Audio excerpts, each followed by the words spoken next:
1 फरवरी 2025 को पेश की गई अंतरिम या पूर्ण बजट जो भी प्रासंगिक हो वो 8वें वेतन आयोग का नाम बिल्कुल नहीं लिया गया।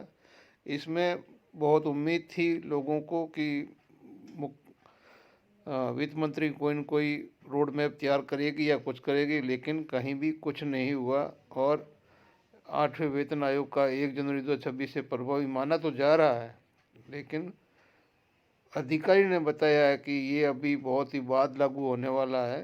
ठीक है ना। सरकार के अधिकारी ने स्पष्ट किया था कि वेतन आयोग की रिपोर्ट आने में अभी समय लगेगा, इसलिए इसके लिए बजट में प्रावधान करना जल्दबाजी होगी। अब आपको समझ में आए तो अच्छी बात है, ना आए तो भी अच्छी बात है। धन्यवाद साथियों। जय हिंद, जय भारत, वंदे मातरम। मैं आपका साथी वेटरन ओम प्रकाश जाजड़ा जैसलमेर से। हो गया आज का बजट पेश, और जहां तक पूरा खंगाल मारा है, 8वें पे कमीशन का वित्त मंत्री ने एक बार भी नाम नहीं लिया। लेकिन हमें उम्मीद थी कि कम से कम वो इतना ही बोल देती कि अभी तक 15 महीने और पड़े हैं आयोग की रिकमेंडेशन के लिए, तो अभी हम अगले बजट में इसको एलोटेट करेंगे। तो कर्मचारी और सरकार के बीच में बहुत बड़ा एक संवाद बन जाता, बहुत बड़ा मतलब एक विश्वास बन जाता, और कर्मचारियों को एक बहुत बड़ा भरोसा बन जाता। और ये आने वाला जो 1 साल है, जो ये घुट घुट के जी रहे हैं कि क्या पता आगे क्या होगा क्या होगा, एक क्लियर हो जाती कि जो भी हमारी बजट की राशि है वो अगले बजट में आएगी, और जो भी रिकमेंडेशन होगी उसके अनुसार आएगी। लेकिन ये नहीं बोलने से फिर वही डाक के 3 पात है। तो ये बात मुझे तो ठीक नहीं लगी, लेकिन फिर भी अब देखो किसको क्या कैसा लगा, मैं कह नहीं सकता। लेकिन बजट के अंदर 8वें पे कमीशन का नाम न लेना केंद्रीय कर्मचारियों के लिए दुर्भाग्यपूर्ण है। जय हिंद, जय भारत, वंदे मातरम। जैसा कि आपने सुन ही लिया है, तो पे कमीशन जो हमारा है वो आपने देखा है कि अभी तीसरे चरण में है। और तीसरा चरण क्या है? Office setup. और 4 चरण हमारा आगे बढ़े हुए हैं। ऑफिस सेटअप के बाद में कॉलिंग, संगठनों की बैठक, उनके जो भी मांगे हैं उनको लेना, उस पर आयोग द्वारा मंथन करना, सारा गहन विचार विमर्श करना, और उसके बाद में रिकमेंडेशन के बाद में सरकार को रिकमेंडेशन के साथ भेजना, और भेजने के बाद में सरकार की जो भी हाँ और ना स्वीकृति या अस्वीकृति होने के बाद पे कमीशन हमारा अस्तित्व में आता है। अभी तक कम से कम 2 चीज़ क्लियर नहीं है। विथ इफेक्ट फ्रॉम बिल्कुल नहीं है, और भी 1-2 चीज़ है जो भी बार बार कहने से कुछ नहीं पता है। सारे पूर्व कर्मचारियों को पता है कि जो हमारा 7वें पे कमीशन का अधूरा जो वादा है सरकार का, उसको पूरा कर देना चाहिए। लेकिन अब बाकी के समझ में आए ना आए, मैं एक बहुत छोटा और अदना सा आदमी हूँ, लेकिन मेरे दिमाग में आ चुका है कि ये पे कमीशन हमें स्टेप बाय स्टेप, यानी कि सरकार के जो काम है पब्लिक से निकलवाने हैं, कर्मचारियों से निकलवाने हैं, वोट बैंक की जो पॉलिटिक्स है उसके साथ में इसके पे कमीशन को 101% जोड़ दिया गया है। अब आपको जो भी आगे की बात मिलेगी, खुशी मिलेगी, तो वो स्टेप बाय स्टेप ही मिलेगी।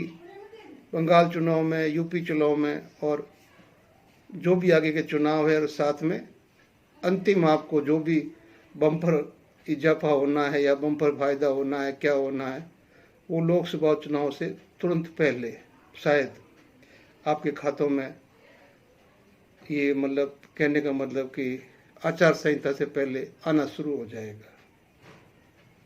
इससे ज़्यादा तो मुझे कुछ लग नहीं रहा है, जो कहीं से भी नहीं लग रहा है।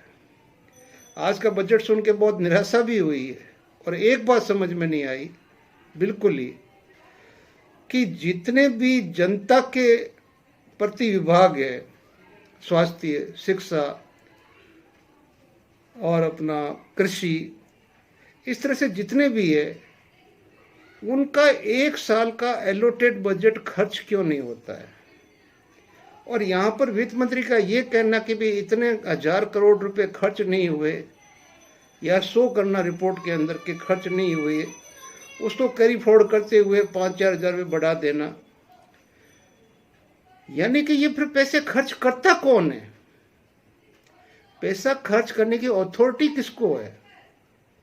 हमें ये पता है कि हम फौजी आदमी हैं, हमें 2 रुपये खर्च करने होते थे तो 2 रुपये के लिए हमें नोटिंग शीट बना के कमांडेंट को भेजनी पड़ती थी, और वो सैंक्शन होने के बाद ही वो 2 रुपये हम खर्च करते थे, और उसके बाद में फिर वो खर्च होने के बाद में वापस जाती थी, वो सैंक्शन मतलब कि फाइनल होके आती थी, तो बाद में वो पैसे राइट ऑफ किए जाते थे सीआरवी बना के।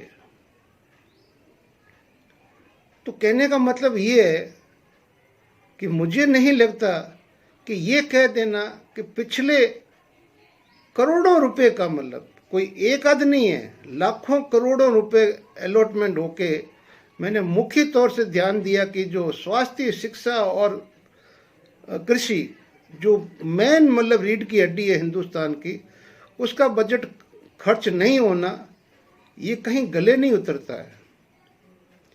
और यहाँ पर प्रश्न एक ही उठता है कि क्यों नहीं हुआ, किसने नहीं किया, कौन जिम्मेवार है?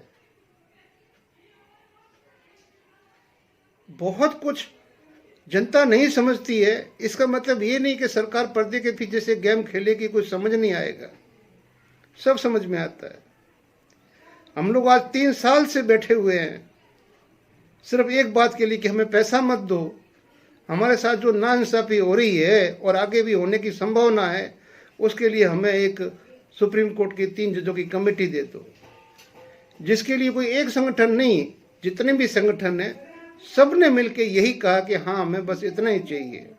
अगर वो कमेटी बोलती है कि सरकार सही है, हम चुप हो जाएंगे, और अगर नहीं है तो फिर हमारी मांगे सुनो। सबसे बड़ी बात कि जब घोषणा हो चुकी है 8वें पे कमीशन की, और उसके बीच में अगर कोई बजट आता है तो कम से कम अगर 1 मिनट भी उसके लिए अलॉट नहीं किया जाता है उतने बड़े इवेंट्स के लिए, जो कि आपके पूरे केंद्रीय कर्मचारी है, केंद्र सरकारी केंद्रीय कर्मचारी। चलो 25 में आपने बाद में घोषणा की हो, चलो नहीं किया कोई बात नहीं, 26 में तो कम से कम आप 1 मिनट का बोल सकते थे, लेकिन नहीं बोले। और अब हमें पक्का पता कि आप कब बोलोगे, कैसे बोलोगे, किस ढंग से बोलोगे, वो समझने वाले समझ के, ना समझे वो अनाड़ी है। लेकिन इस बार कर्मचारी भी पीछे नहीं हटने वाले हैं। सभी संगठनों ने अच्छी कमर कसी हुई है सरकार से आर पार का करने के लिए। सरकार इस गफलत में न रहे कि कुछ नहीं होता है, सब चलता है, इस बार नहीं चलेगा।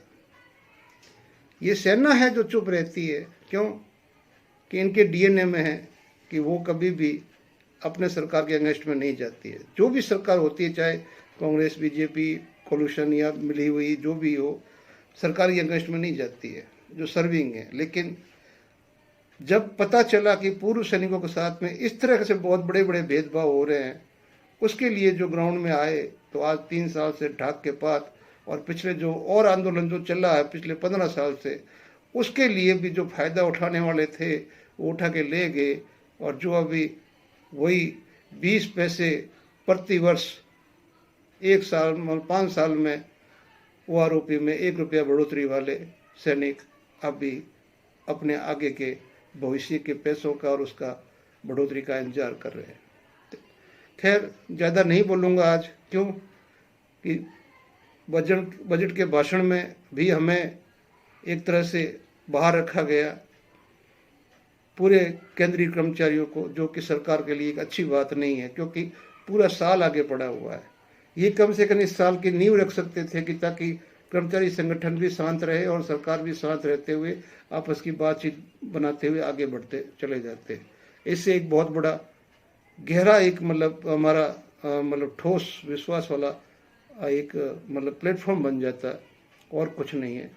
खैर, जय हिंद, जय भारत, वंदे मातरम। मिलते हैं अगले वीडियो में। आज का तो मिल गया, टेक हमेशा।